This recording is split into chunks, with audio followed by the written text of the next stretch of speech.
शेर और मूर्ख सुअर के बीच बदले की जंग, बेटे की मौत का बड़ा राज। एक घना जंगल था। जंगल के राजा शेर का एक छोटा बेटा था। शेर एक नेक दिल और शांत स्वभाव का राजा था। जंगल के जानवर बारी बारी शेर के बेटे को जंगल घुमाकर उसके साथ खेला करते थे। आज बारी थी हाथी की। शेर हाथी से कहता है, हाथी, आज तुम मेरे बेटे को सारा जंगल घुमा कर ले आओ और उसके साथ खूब खेलना। जी महाराज, मैं युवराज को हमारे जंगल की सारी खूबसूरत जगह दिखाऊंगी और इसके साथ खूब खेलूंगी। ठीक है, अब हम चलते हैं। ठीक है, संभल कर जाना।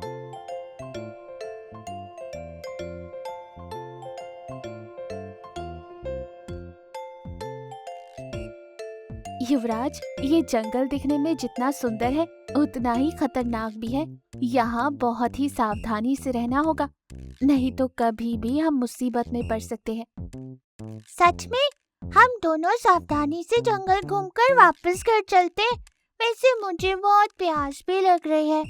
इस जंगल में एक बहुत ही खूबसूरत तालाब है, मैं तुम्हें वहाँ ले चलती हूँ। उस तालाब का पानी पीने से हमें बहुत शक्ति मिलती है। तो फिर चलो ना जल्दी जल्दी। यूं वो दोनों तालाब की तरफ जा रहे थे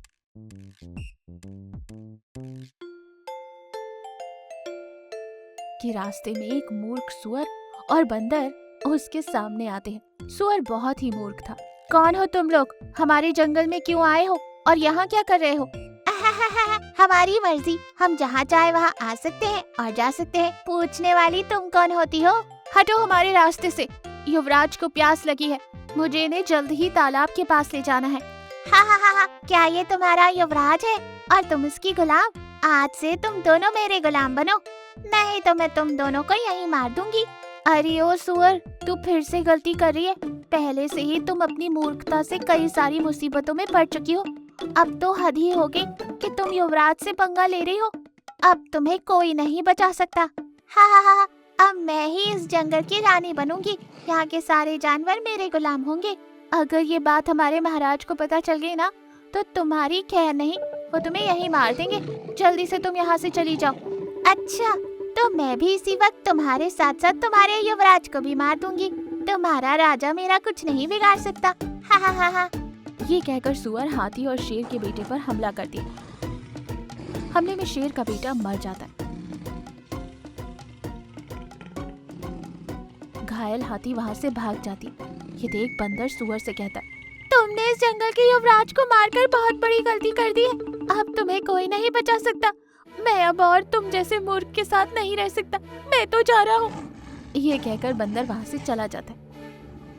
दूसरी ओर घायल हुई हथनी शेर से डर कर अपने मन में कहती, अरे उस मूर्ख सुअर ने युवराज को मार दिया। अब मैं क्या करूँ? अब अगर मैं जाकर ये बात महाराज को बताऊंगी तो वो मुझे मार डालेंगे। यूं हाथी डर के मारे शेर के पास नहीं जाती। इधर शेर अपने बेटे का इंतजार कर रहा था। अरे इतनी देर हो गई, ये दोनों अभी तक क्यों नहीं आए? कहाँ रह गए? क्या कुछ हो तो नहीं गया? अभी जाकर देखता हूँ। यूं शेर हाथी और अपने बेटे को ढूंढने के लिए निकल पड़ते और रास्ते में ही उसे अपना मरा हुआ बेटा नजर आता है। ये देख शेर उदास हो जाता है कि तभी वहाँ मूर्ख सुअर आती है। महाराज, उस हाथी ने आपके बेटे को मार दिया। मैंने उसे रोकने की बहुत कोशिश की, पर वो मेरी बात मान ही नहीं रही थी। उसने कहा कि वो इस जंगल की रानी बनेगी और ऐसा कहकर उसने आपके बेटे को मार दिया और यहाँ से चली गई। उस हथनी की यह मजाल कि उसने मुझे धोखा दिया।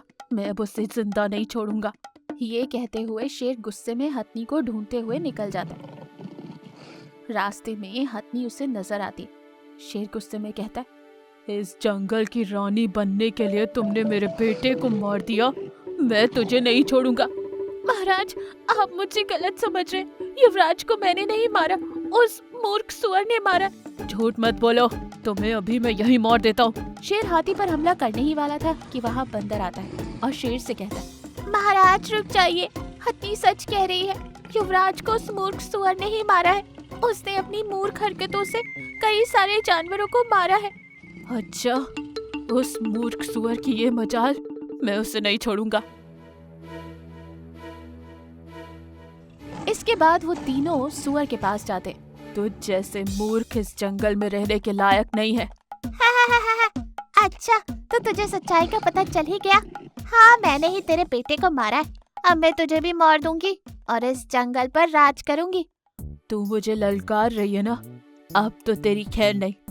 और शेर सुअर पर हमला कर देता है। दोनों के बीच लड़ाई होती है। सुअर शेर की ताकत के सामने कुछ नहीं कर पाती और मर जाती है। इस कहानी से ये सीख मिली कि मूर्ख का अंत हमेशा बुरा ही होता है।